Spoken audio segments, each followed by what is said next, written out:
Hi there, and welcome back to Basic Math for Economics. In this video, we're going to finally talk about constrained optimization. We're going to look at a few examples that help us understand how we're going to optimize a problem when we're dealing with some kind of restriction. So in fact, let's actually just jump right into this one. So now that we've actually defined what's a constraint and what's a Lagrangian, we can actually move forward and talk about constrained optimization.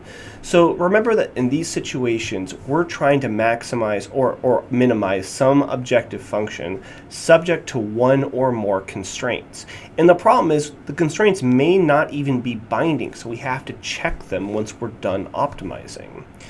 Otherwise, we're going to make use of our Lagrangian technique, and we're going to use our first and second order conditions as before. So I'm going to show you two examples in this video of how we can use our Lagrangians to optimize these situations. So let's look at the first one. Consider a situation where a consumer is deciding how much of goods X and Y to purchase and receives utility from these two goods as follows. So the utility they receive from goods X and Y is equal to X to the 0.5 power times Y to the 0.5 power. This is a standard Cobb-Douglas utility function. So, in addition, the consumer has an income level of I and faces prices Px and Py for goods X and Y respectively. Now, I haven't defined what their income level is. I just said it's I, but we can just treat that as a number. That's a parameter. Same thing for the price of good X and the price of good Y. They are parameters.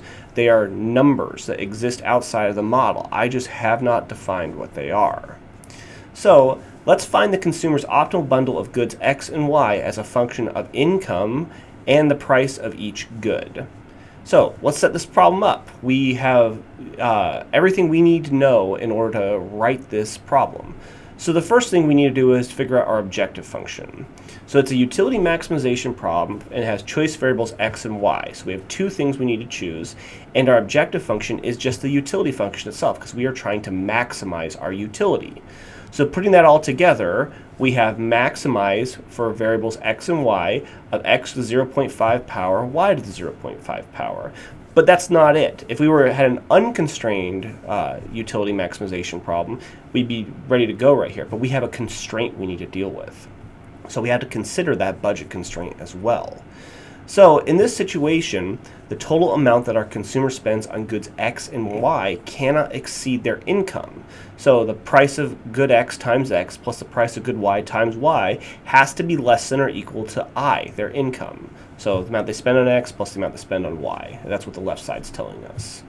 So in order to insert this into our optimization problem, we need to first rearrange it.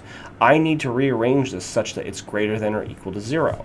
So I subtract Pxx and Pyy from both sides, and I get I minus Pxx minus Pyy is greater than or equal to 0.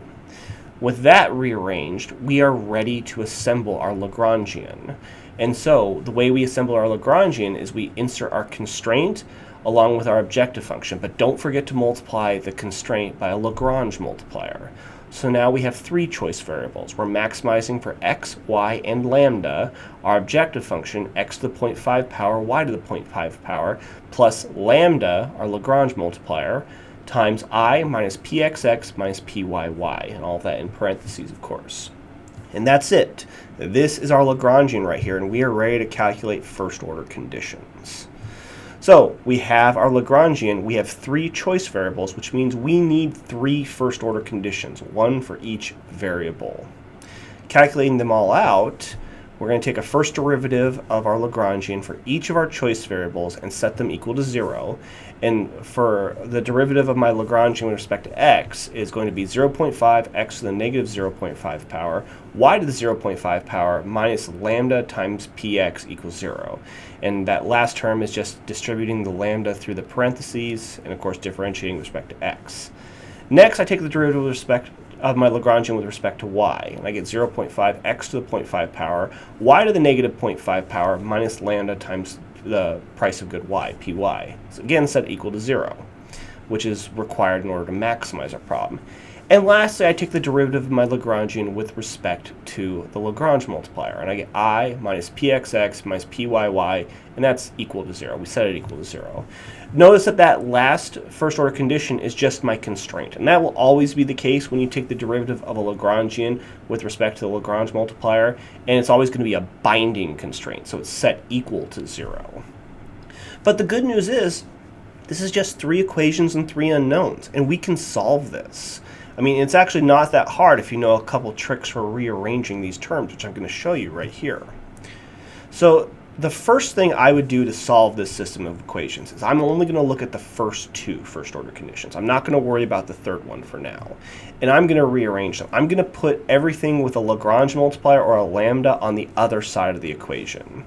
So rearranging them, I have 0.5 x to the negative 0.5 power y to the 0.5 power equals lambda times px, and then 0.5 times x to the 0.5 power y to the negative 0.5 power is equal to lambda py. And now I'm going to do an algebra trick. I'm going to take that first equation and I'm going to divide it by the second equation. What that's going to do for me is it's going to cancel out lambda completely. And that's perfectly reasonable to do. I can take the left side and divide it by the left side and the right side and divide it by the right side. There's nothing wrong with doing that. So in this situation, I have 0.5 times x to the negative 0.5 y to the 0.5 power divided by 0.5 times x to the 0.5 power y to the negative 0.5 power. That equals lambda px divided by lambda py. And so we have a lambda in the numerator and the denominator of the right side, and so it cancels out. So that's just a px divided by py. Now I can take that left-hand side and I can simplify it. If you're remembering, that's the marginal rate of substitution on the left-hand side right there. It's positive, but you can pretend there's a negative sign there. And that's going to simplify very nicely for us. That's going to become y over x. The right-hand side is also going to be px divided by py. If you remember from intermediate micro, that's the marginal rate of transformation. So again, this is great because using this optimization technique, you don't need to remember those silly rules. So what I can do now is I can rearrange this expression to get pxx equals pyy, and that's what we call a tangency condition. That's going to tell us what the slope of our indifference curve needs to be where our solution is going to lie upon it. So that's very powerful right there. Okay, so now I've taken those first two first order conditions and I've reduced them to just this simple expression right here. That's really nice, and it wasn't even that hard to do. So I'm going to take this tangency condition and I'm going to take my third first order condition and I'm going to treat this as 2 equations, 2 unknowns. And that's actually a pretty easy one to solve right there. So I'm going to substitute that tangency condition into my budget constraint. And I'm going to do the whole thing. I'm going to substitute it in for pyy, I'm going to substitute in pxx. So I get I minus pxx equals 0. Well, I can rearrange terms and I get 2pxx equals I. And I'm just about done. There's only one more step to go.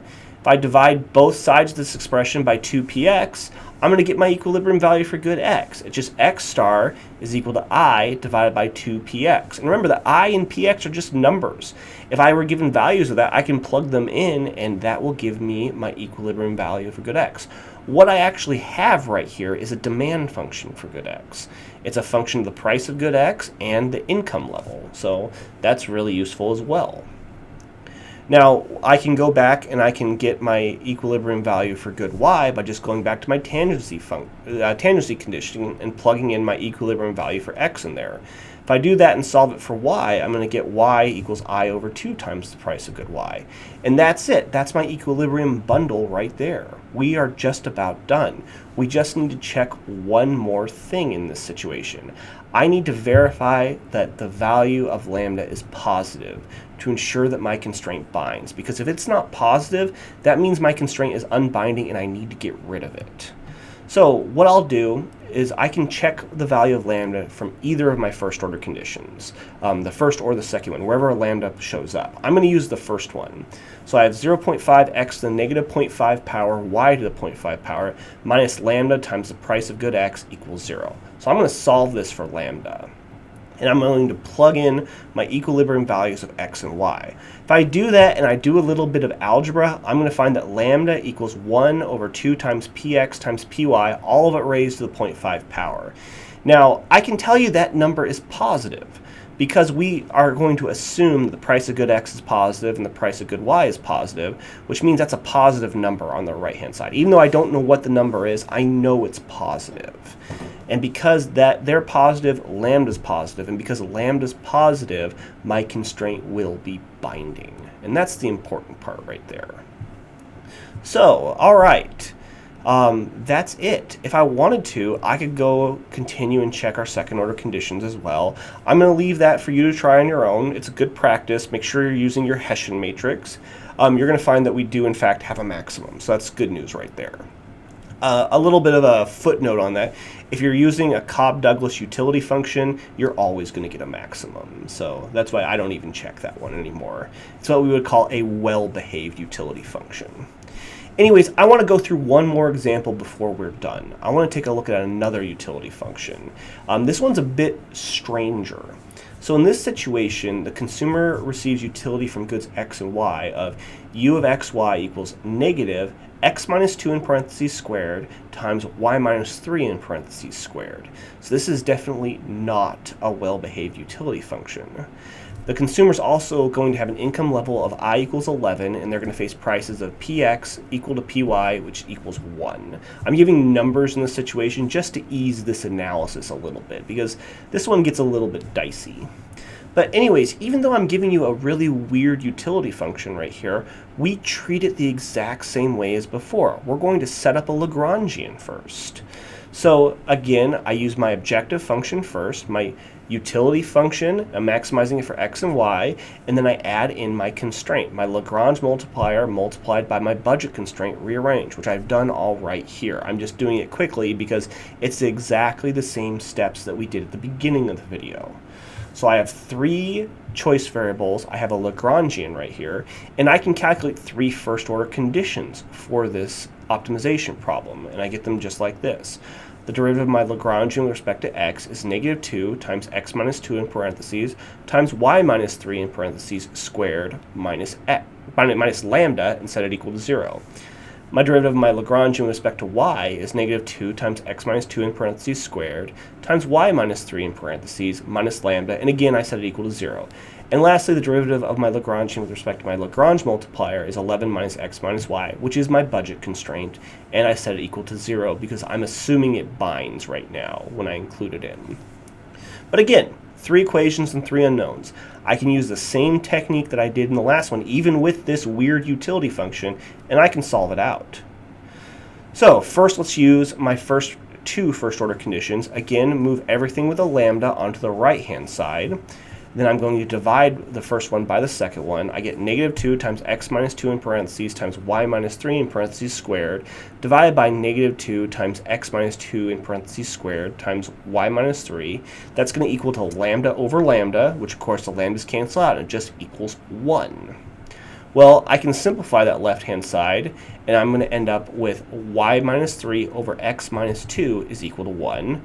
I can, again, simplify this a little bit more, and I get my tangency condition right here. Y equals x plus 1. Now, the reason this looks so clean and so nice is because I assume that the prices are equal to 1. That was just a convenience right there.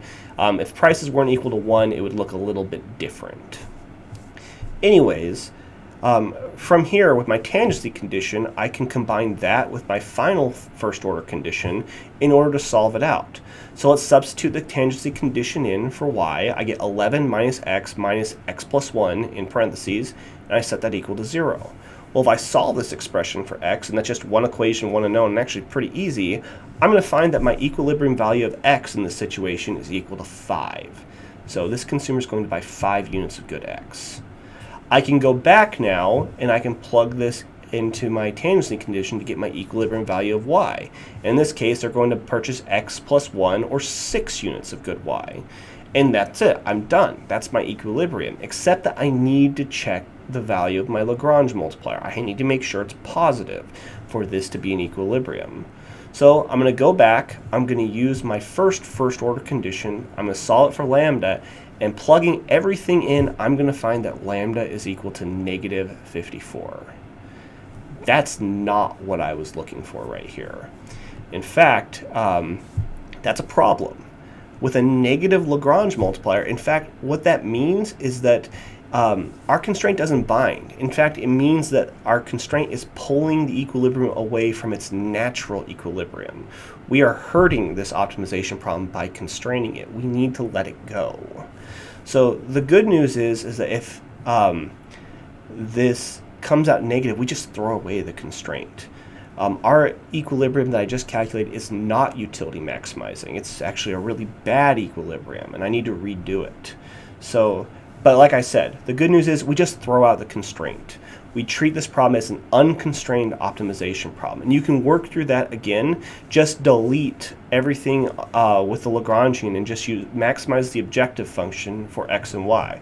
If you do that, you're going to find that x star equals 2 and y star equals 3. This is a situation where our consumer actually had a bliss point. They only wanted to consume 2 units of good x and 3 units of good y, even though they could afford more. That's why that's a weird utility function, because it has that, and it is not a well-behaved utility function. So, in this situation, our consumer has a bliss point at exactly that level of consumption, and they'd rather keep some of their money. But this goes to show you why it's very important to check the values of Lagrange multiplier. As you do more of these problems, you'll get a sense of what is a well-behaved utility function, and once you get a good sense of those, you really don't need to check those multipliers anymore or check second-order conditions. But whenever you're dealing with a utility function you're not familiar with, you're going to want to check those values just to make sure that it's actually constrained and that you actually have a maximum, because that's actually where the professors are going to get you. They're going to give you strange ones like this. So anyways, that's all for this video, and thanks for watching.